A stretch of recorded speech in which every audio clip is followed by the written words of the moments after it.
Hey, it's Jared with Ditch Auto. We're here with the Canon 80D, and I want to show you how to use HDR mode. Now, HDR mode allows you to take high dynamic range images, and the camera does all that automatically right from within the camera settings.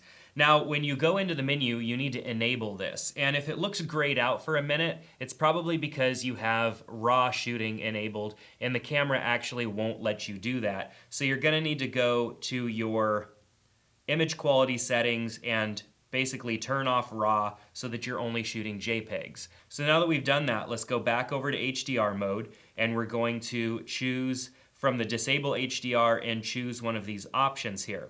Now, adjusting the dynamic range here, setting it to auto is going to allow the camera to decide how many images to take and process into your HDR. Or you can tell it automatically to use 3, 2, or 1, and it's going to use that all the time. I would prefer to use 3. However, the more images, the more exposures that you add in there, the more challenge that the camera is going to have stacking those images up and matching them. So if you're shooting handheld and you know you're going to have a little bit of camera shake or a little bit of movement, I recommend using less or going to auto as opposed to setting it to 3. If you're locked down on a tripod, or you can set your camera somewhere steady, choosing the ±3 EV is probably your best option. We'll go ahead and choose that. So the effect here, they come with several different effects that you can choose, and this is going to be kind of the intensity and style of the HDR. If you've ever played around with HDR photography before, you know that most of the editing applications that allow you to process HDR images give you options to choose from, and they're different intensities in different ways. So you have natural, which is going to be more of an HDR with minimal effect to it, and then you have these artistic modes, art standard, vivid, bold, and embossed, and those are going to be much more intense effects. All right, so choosing natural, you can choose continuous HDR either for one shot or every shot. Basically, what one shot means is that after you successfully take your HDR photo, it's going to go ahead and resume taking photos normally in your camera. So basically, the HDR option will disable after taking the one photo.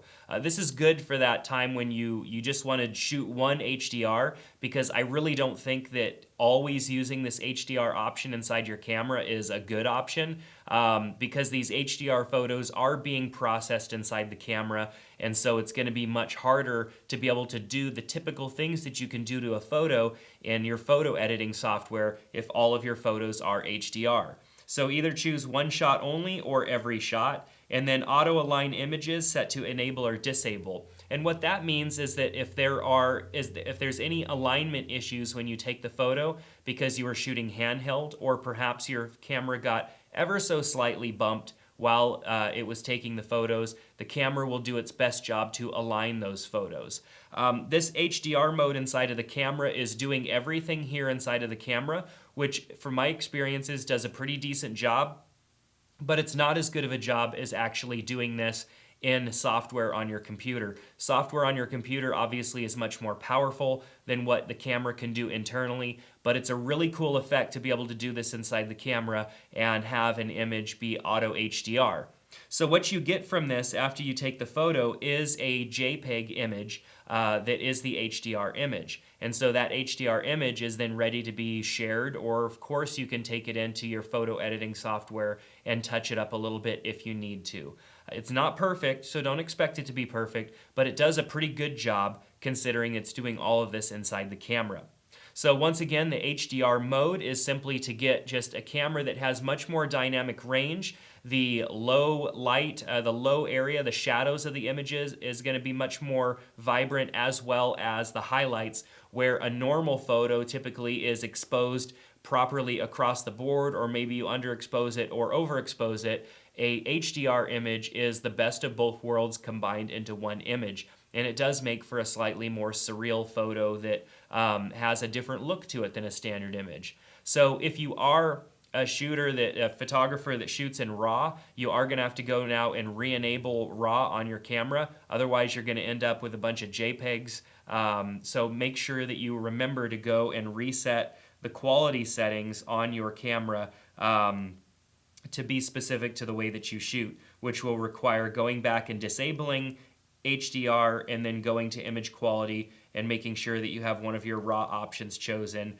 Or if you're not shooting RAW, just make sure that you have the appropriate JPEG option chose based on the file size and file type that you want. So thanks for checking out this video. Some of these short tutorials for our Canon 80D here are available on our YouTube channel. If you're interested in the 80D, there's a link in the description below to check it out on Amazon. Make sure to subscribe to our channel for updates on future videos, and head over to ditchauto.com where you can get access to other articles and cool stuff like that. Thanks so much for checking out this video. Hope to see you next time.